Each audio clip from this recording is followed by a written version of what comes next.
Hello everyone, welcome back to my channel. Happy Sunday.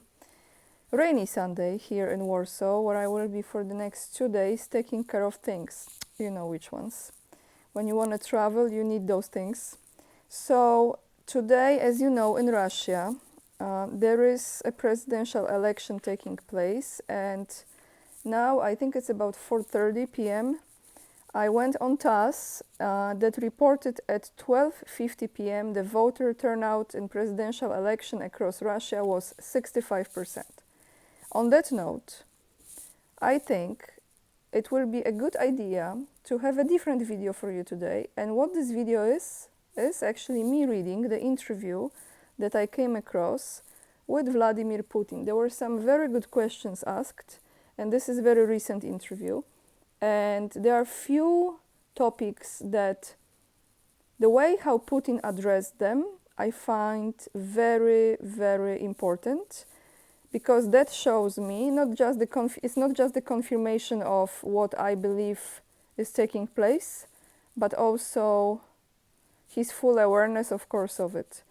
You know, some people call those things conspiracy theory, or it sounds so cruel that it cannot be possible, but unfortunately, I believe it's true.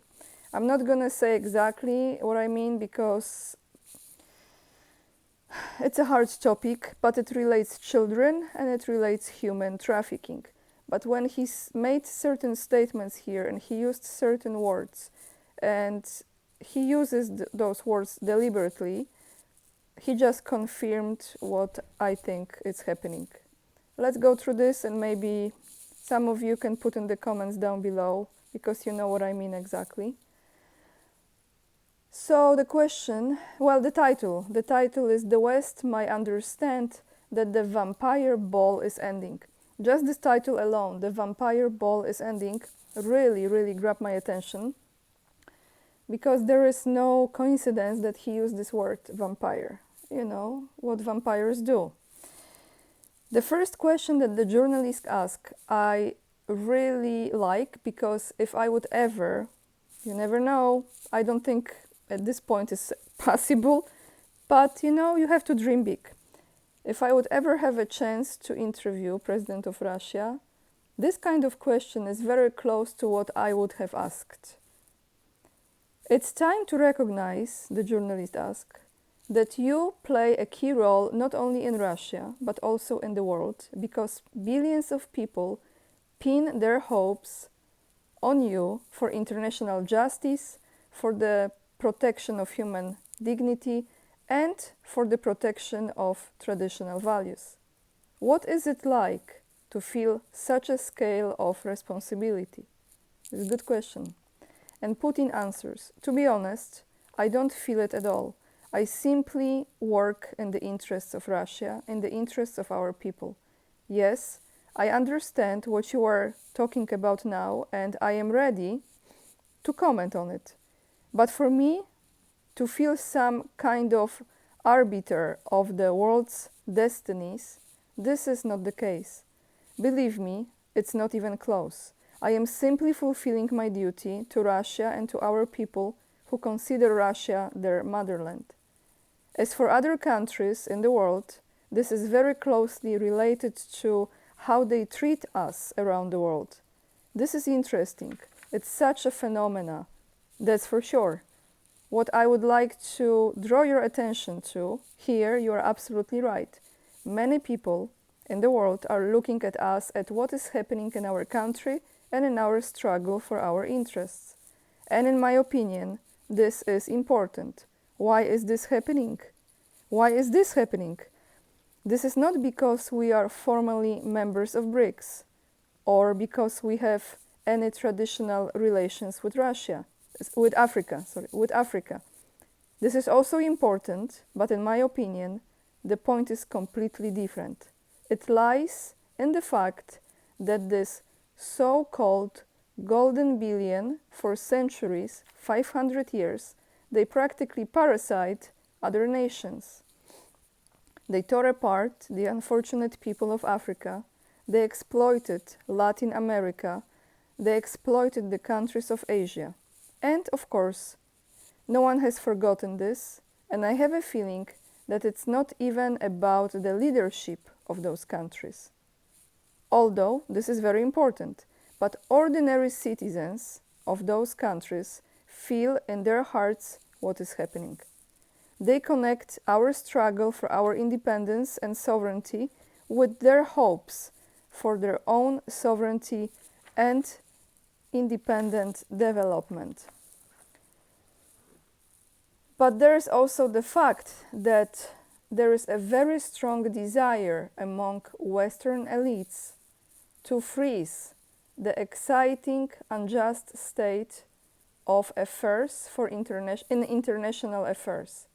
For centuries, they have been accustomed to filling their bellies with human flesh and filling their pockets with money. I have to repeat this because this alone, this is huge. And I know that many of you might have a different interpretation of what he said. I actually understand this exactly as he said it. For centuries, they have been accustomed to filling their bellies with human flesh.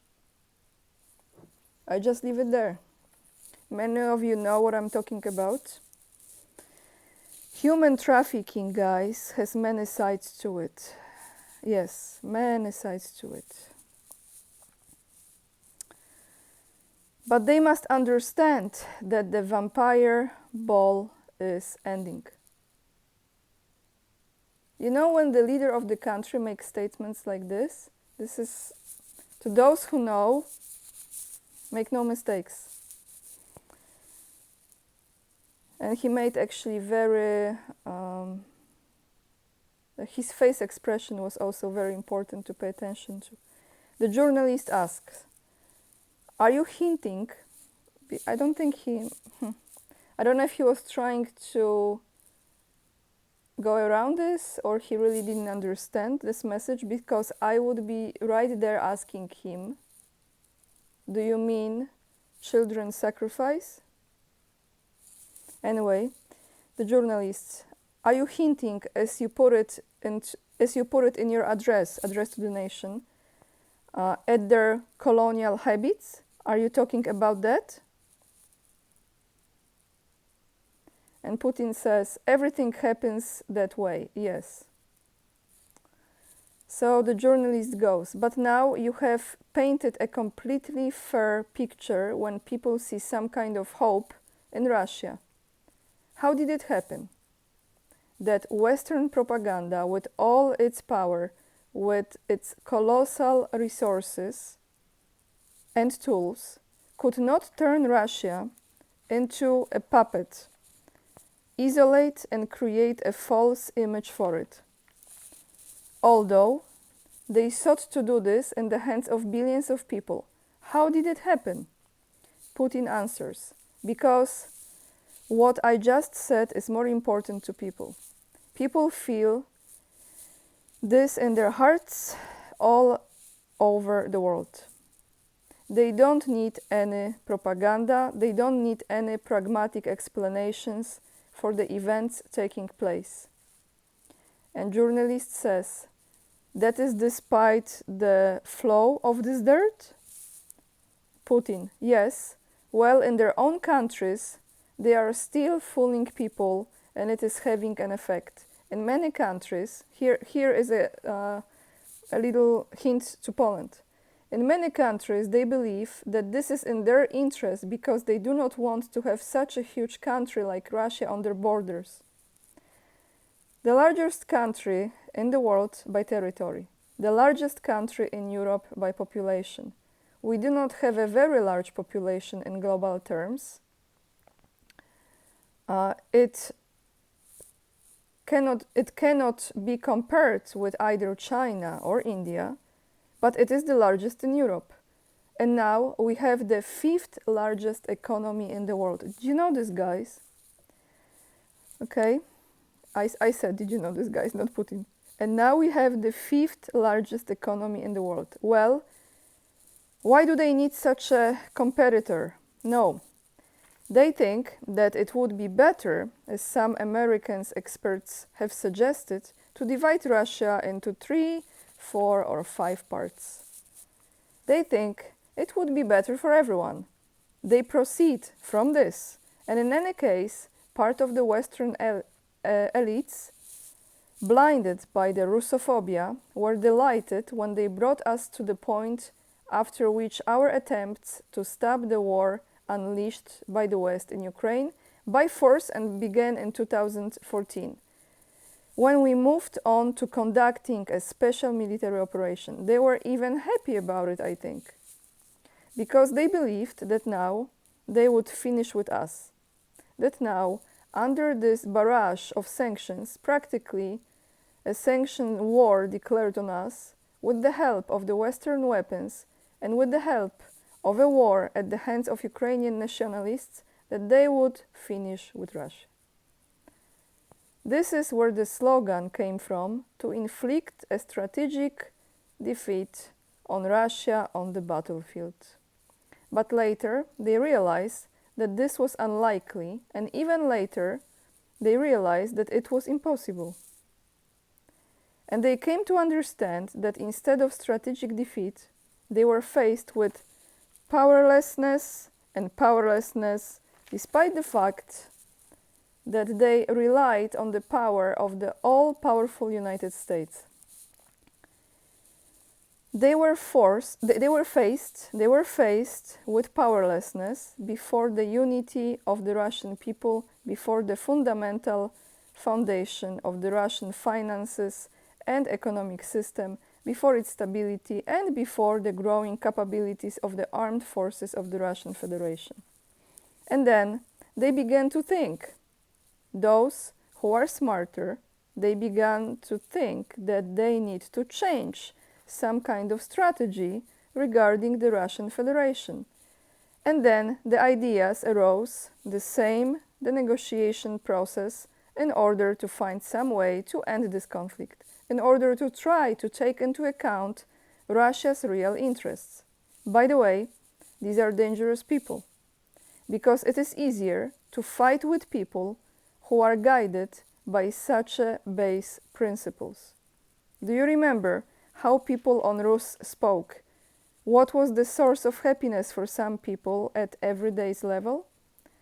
This is if you are well-fed, drunk, and your nose is covered in tobacco, right? It's easier with such a people. When he's well-fed, drunk, that is, when his nose is covered in tobacco because they used snuff. Your nose is covered in cocaine now, right? Never mind. It's easier with such a people, but with smart people it's more difficult, because they are more dangerous. They influence the consciousness of society, including ours. They will throw in all their desires under the carrots for us guys. Sorry, my handwriting sometimes is they will throw in all their desires under the carrots for us guys. You already drew attention to this when you asked a question about the possibility of a negotiation process, but nonetheless, this is where contradiction arose in the Western community. This is an obvious thing, we see it. We are not going to engage in splits there. They will do it themselves brilliantly. But of course, we will strive to ensure that our interests are respected. And here the journalist asks, I can't help but ask Vladimirovich, these attacks on the Belgorod and Kursk region, these military actions that are taking place in our regions, the enemy is behaving more brazenly. Do they feel something? What causes this? And Putin answers, there is a very simple explanation All this is happening against the backdrop of their failures on the line of contact on the front line. They did not achieve any of the goals they set for themselves last year. And moreover, now the initiative has completely passed to our armed forces. Everyone knows this. Everyone acknowledges this. I think I won't say anything new. But against the backdrops of these failures, they need to show at least something. And mainly, attention should be focused on the information side of the matter. On the state borderline, the enemy tried to attack primarily with sabotage groups. The latest report of the General Staff says that there were up to 300 people there, including the participation of foreign mercenaries. I wouldn't be surprised, Polish, huh? Enemy losses amounted to more than 200 people, approximately 230.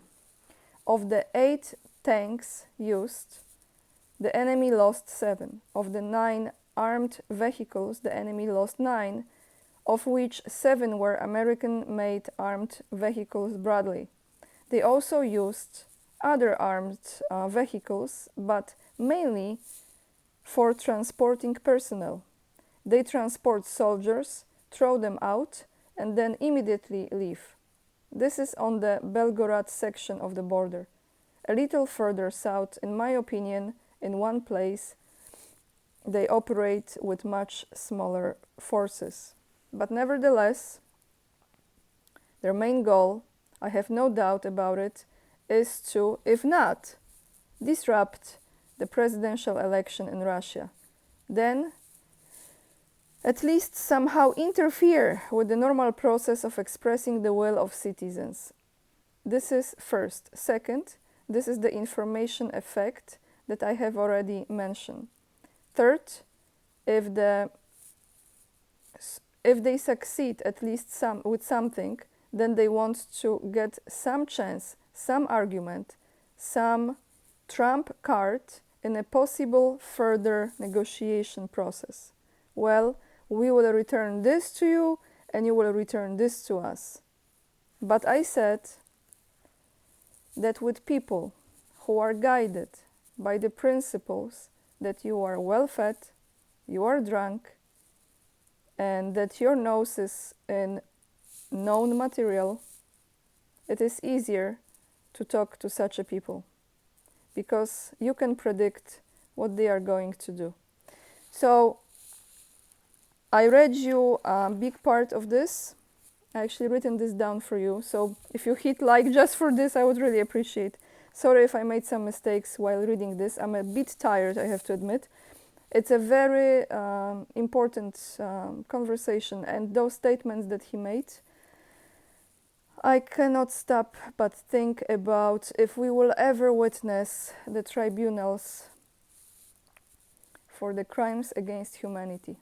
And I'm not just talking about the war, guys. You know exactly what I'm talking about. Because what's taking place, not just in Ukraine, it's all around the world. But in Ukraine was a lot. Not just the laboratories, not just what's on the surface of Earth, what's underneath the surface, and what kind of experiments they are doing there. That's another subject, that's another story. But I will end this video here. Thank you so much for watching. Thank you for hitting this like. Thank you for subscribing, sharing, leaving the comments. I don't have comments today, but I will have them tomorrow for you. And make sure to join me on Locals. Join my mailing list just in case. You have other links to Instagram. Please follow me there. I would really appreciate. If you want to support my work, you can do it buying me a coffee. I drink a lot of coffee. And also to donate if you want to donate on PayPal, or if you want to become a supporter on Locals. You have this option as well, or a member of this channel. With this being said, go all the way down below this video. In the description box you have a link to this interview. You can watch it yourself. Lots of love, and remember, we are the leading edge and we are saving humanity. Bye guys, I see you tomorrow.